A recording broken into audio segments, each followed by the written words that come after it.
Hi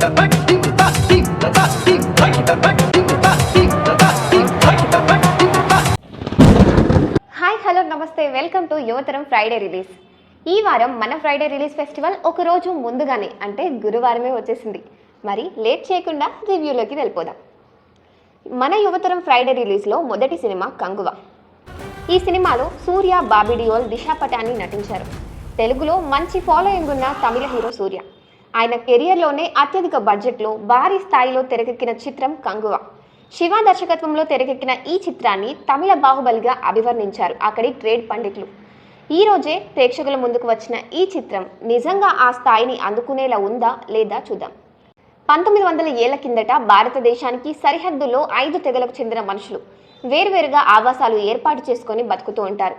ఆ 5 తెగలకు తమకంటూ ప్రత్యేకమైన లక్షణాలు, సాంప్రదాయాలు ఉంటాయి. వాటిలో ప్రణవాది కోన ప్రత్యేకం. వారిలో వీరత్వమే కాక మంచి లక్షణాలు ఉంటాయి. ఈ తెగకు నాయకత్వం వహిస్తూ ఉంటాడు కంగువ.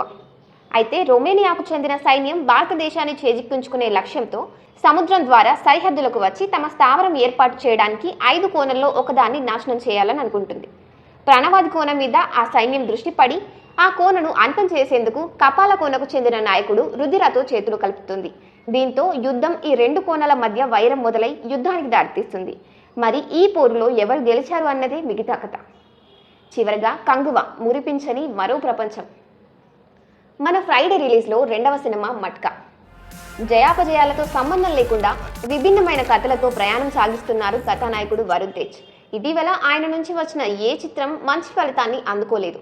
ఈ నేపథ్యంలోనే ఈసారి ఘన విజయమే లక్ష్యంగా మట్కాతో బాక్సాఫీస్ ముందుకొచ్చారు వరుణ్. పలాస్తో మెప్పించిన కరుణ కుమార్ తెరకెక్కించిన చిత్రం ఇది. టీజర్ ట్రైలర్లు ఆకట్టుకునేలా ఉండటం, వరుణ్ భిన్నమైన గెటప్లో కనిపించి కనువిందు చేయడంతో ఈ చిత్రం ప్రేక్షకుల దృష్టిని ఆకర్షించింది.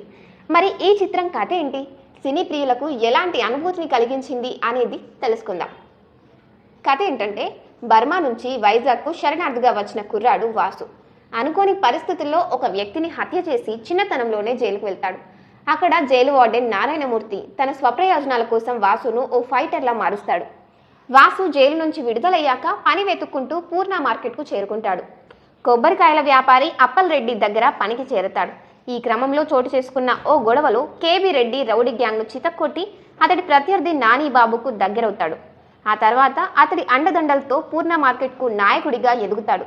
మరి అక్కడి నుంచి వాసు ప్రయాణం ఎలా సాగింది?